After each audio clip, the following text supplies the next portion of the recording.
Assalamualaikum warahmatullahi wabarakatuh. Terima kasih teman-teman sekalian. Pada kali ini saya akan menyampaikan praktikum tentang dinamika populasi. Khusus pada kasus ini yang akan ditampilkan adalah usaha sapi perah. Jadi bagi teman-teman yang memiliki komoditas ruminansia yang mirip dengan sapi perah, khususnya kambing perah, nanti polanya atau tipikalnya akan lebih mirip seperti usaha sapi perah. Hanya nanti tinggal disesuaikan dengan koefisien teknis masing-masing. Nah, untuk yang ruminansia lainnya seperti sapi pedaging, domba, dan kerbau, itu nanti produksi utama tentunya adalah hasil penggemukan atau disebut hasil penggemukan dari sapi atau domba atau kerbau yang nanti akan dijual. Itu akan disesuaikan. Tentunya yang nanti akan dipilih adalah pedet-pedet jantan yang nanti akan digemukkan ataupun domba. Khusus untuk domba itu bisa domba jantan dan domba betina karena prolific. Kemudian yang khusus kerbau juga nanti mungkin kerbau pedaging yang akan dijual. Jadi kalau disesuaikan tipikalnya mirip, nanti hasil usaha itu adalah merupakan dari hasil pembibitan yang nantinya akan terus berputar di situ. Oleh karena itu, contoh yang akan saya tampilkan kali ini adalah khusus untuk usaha sapi perah. Jadi pada kasus ini, misalnya ada seorang investor memiliki lahan 1 hektar, ya, jadi memiliki lahan 1 hektar untuk usaha sapi perah. Lahan tersebut sudah memiliki akses jalan yang dapat dilalui oleh truk walaupun jalannya masih berbatu. Jadi oleh karena itu si investor ini tidak usah membuat jalan untuk menuju lahan usaha sapi perahnya. Kemudian diminta oleh si investor ini untuk membantu menentukan proyeksi populasi produksi susu, pakan, dan limbah padat atau cair serta layout kandang. Jadi yang pertama harus dipikirkan adalah tujuan utama usaha sapi perah adalah produksi susu. Jadi produksi susu adalah produk utama dari usaha sapi perah. Adapun nanti ada usaha sampingan seperti pedet pejantan ataupun sapi akir, dan sedangkan pedet betina nanti akan dipelihara sebagai replacement stock. Namun ada juga nanti usaha sampingan selain tadi yang saya sebutkan, ada pedet jantan dan juga sapi akhir, itu ada limbah dari hasil usaha sapi perah. Baik, jadi tahapan awal yang harus dipikirkan ketika kita mendapatkan lahan sekitar 1 hektar, tentunya kembali kepada asumsi koefisien teknis dan geoteknis yang telah dipelajari sebelumnya. Jadi pengetahuan ini sangat penting ya bagi teman-teman sekalian. Ini dalam rangka proyeksi populasi, produksi susu, pakan, dan limbah. Yang nanti akan saya praktekkan pada slide di Excel nanti. Kemudian, lahan 1 hektar ini kan sama mirip dengan atau sama dengan 10.000 meter persegi. Atau misal 100 meter kali 100 meter. Dan lahan tidak diperuntukkan untuk kandang saja. Jadi lahan ini adalah untuk juga sebagai untuk kantor, gudang pakan, gudang peralatan, cooling unit, tempat pemerahan, dan sebagainya. Hal yang pertama kali yang dilakukan adalah berapa sih jumlah sapi yang bisa diintroduksi atau dipelihara.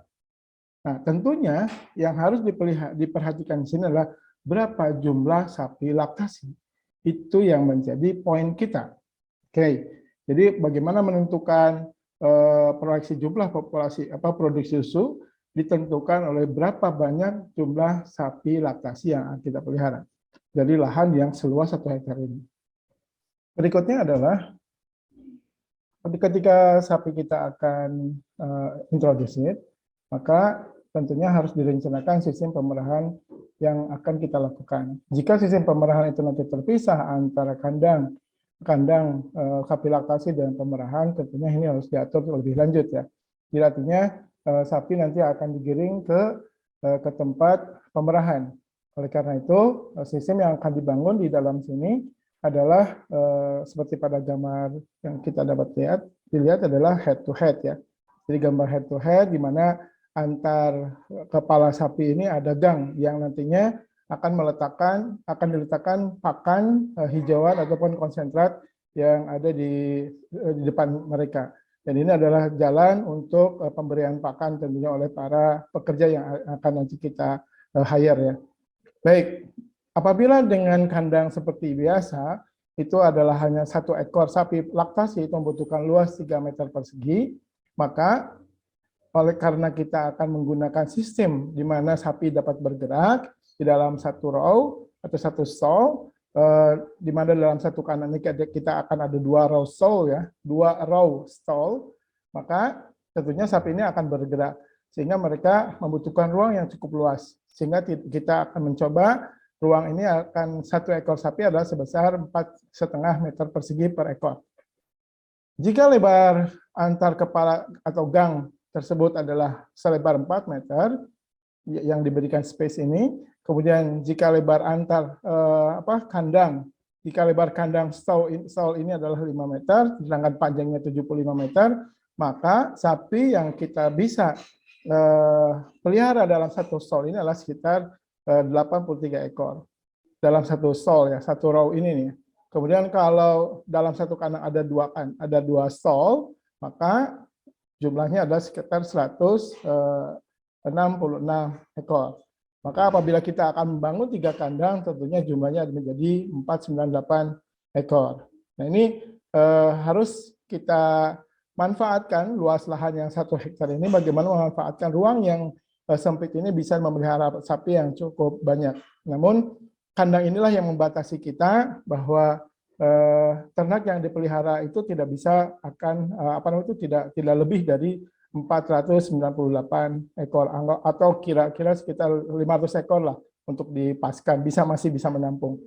Nah, tentunya nanti setelah kita setting kandang untuk sapi laktasi ini yang menjadi produsen utama atau pabrik utama dari sapi perah, maka kita harus juga memikirkan kandang pedet, kandang sapi darah, kandang isolasi, kemudian gudang, kemudian tempat pemerahan atau ruang pemerahan, kemudian kantor, dan lain sebagainya, itu tentunya saya serahkan kepada teman-teman sekalian yang menjadi tugas ini.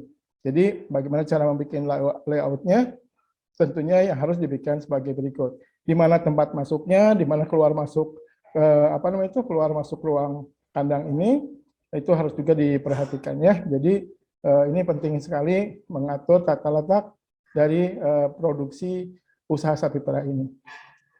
Dan untuk melihat melihat lebih detail terkait dengan usaha sapi perah, saya sudah membuat buku tahun 2010 yaitu Agribisnis Sapi Perah, di mana di dalamnya sudah ada koefisien teknis, dinamika populasi dan lain sebagainya yang terkait dengan usaha sapi perah dari hulu sampai hilir. Ini bisa diperoleh di perpustakaan. Maksudnya kalian bisa baca di perpustakaan Fakultas Peternakan Unpad dan juga mungkin di beberapa toko buku yang ada di Indonesia seperti Gramedia dan lain sebagainya ya. Nah itu tinggal dicari, mudah-mudahan bukunya masih ada atau stok. Baik, kita akan lanjut ke pelaksanaan program Excel yang selanjutnya akan kita lakukan exercise bagaimana dinamika populasi, dinamika pakan, dan dinamika limbah yang nantinya akan kita lihat dari usaha sapi perah ini.